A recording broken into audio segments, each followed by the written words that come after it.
In most cases, when another player emulates your moves on the basketball court, it's usually a compliment. It shows that they admire your game. But in this particular instance, one player foolishly woke the beast by doing so.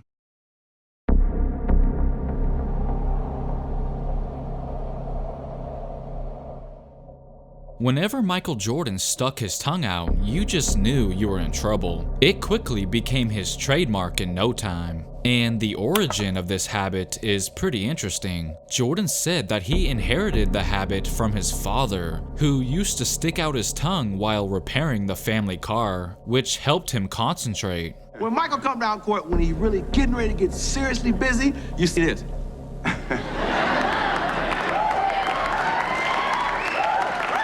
Wondering what that's all about. Well, it's an unconscious habit that I picked up from my father. Being a little kid and you watch your father work, he used to stick his tongue out, and I took it up and made it a habit of mine. Now I can't stop. I tried to stop. I tried playing with the mouthpiece in my mouth, and it just doesn't work. It just doesn't feel natural, and I don't know. It was one of MJ's signature moves in a way, something he would involuntarily do while obliterating his opponents. But Mark Jackson actually had the courage to mock it right in front of Michael's face. And boy, did that turn out to be a huge mistake.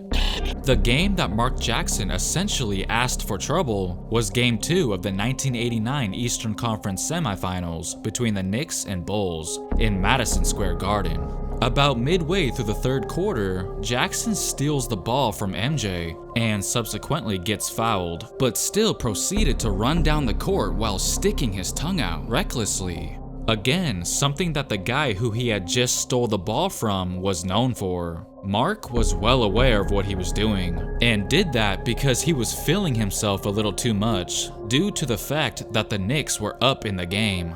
Now you're probably thinking, so Jordan's about to get revenge and take over the game right about now, right? Well, not quite yet, because he actually had no idea that Jackson did that until well after the game. But don't worry, he would eventually find out about it. So obviously the Knicks got the victory that game to tie up the series at 1 game apiece. MJ not only had a bad game, but that would end up being one of his worst playoff performances of his entire career. In fact, if I'm not mistaken, I believe he scored the fewest points he ever did in a playoff game that night, finishing with just 15 points, going 7 for 17 from the field. Him coming up with some silly type of an injury to destroy any chance you might have of winning this series. They're not going to win this basketball game tonight, Pete, and Michael Jordan is so important to any chance they have. He just hasn't had a typical Michael Jordan game. He's now 1 of 4 from the free throw line. While Jackson put up 20 points and dished out 16 assists, stealing his own move in the process. Y'all cheated, y'all stole our moves. You're just mad. Because tonight you suckers got served. Yeah, Jordan and the Bulls definitely got served in Game 2, but on the morning before Game 3, Doug Collins knew exactly what to do. Listen to this. When you get to this point in the playoffs, motivation is a major ingredient. And this morning, Doug Collins was taking no chances with Michael Jordan. He showed him a piece of tape from Thursday night's game, a game in which Jordan struggled. Mark Jackson made a steal, and when he came back down, stuck his tongue out a la Michael Jordan. He was mimicking him. He said you shouldn't do that to Michael Jordan. He says Jordan's going to come back today. Once Jackson made that split decision to taunt Jordan with his tongue, knowing damn well that the cameras would capture it and eventually make its way back to Jordan, there was basically no reason for the Knicks to even suit up for Game 3 in Chicago, because everyone already knew what was about to go down. And Jordan the rebound, and here he comes. Michael Jordan. Plenty of time on the shot clock. Jackson nearly picked off that pass. Jordan. Here's Jordan on the open floor for the moment. Hangs in the air and hits his first jumper of the game. Stay by yourself. If you're going to double team, you got to come right away. Jordan. Michael Michael Jordan, 3 for 4 from the field. Jordan didn't waste any time punishing the Knicks, not only because he was eager to bounce back from his poor performance just 2 nights earlier, but also because the image of Mark Jackson mocking him still had him fuming. Jordan brought him back from a big deficit to win.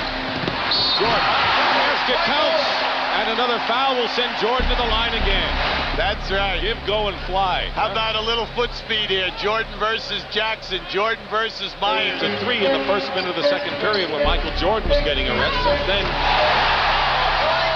Michael Jordan has come back. This sequence must have been particularly satisfying because of who he stole the ball from. The contact pressure on the guy. Jordan steals the inbound pass.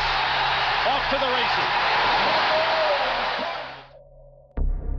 Jordan was having an overall performance in all aspects on the court, not only just dunking, but also passing and showing off his silky smooth jumper. Jordan for 3. The Knicks want a timeout. Of course, the foul trouble with the 2 Bulls won't mean anything the way this score is going. You know you're feeling it when shots like this start falling.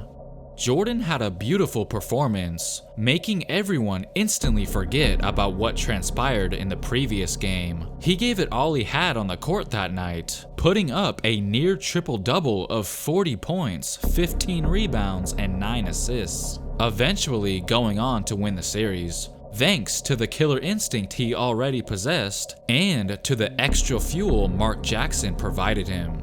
Can I ask you a question? Another one? Yeah, I want to know what made you stick your tongue out. Oh man, you remember? I want to know. I want to know what possessed you to do that man's signature move. Oh man, just young and dumb. I had a moment, man. I had a moment. Did you realize who that was? Mistake. That's a huge mistake. Huge mistake because like he talked about it in the documentary. He takes all of that and uses it as fuel. And he took advantage of that and used it as fuel and took over the game. Real quickly, Jackson said that Jordan subsequently went on to take over that tongue game, but I just wanted to clear the air once again and say that it was actually the next game where Jordan got his revenge, which I literally just got done breaking down for you guys. Nevertheless, it's still an amazing revenge story, one that will go in the pile with the countless others. Comment down below if you enjoyed the video, and feel free to like and subscribe. Thanks for watching.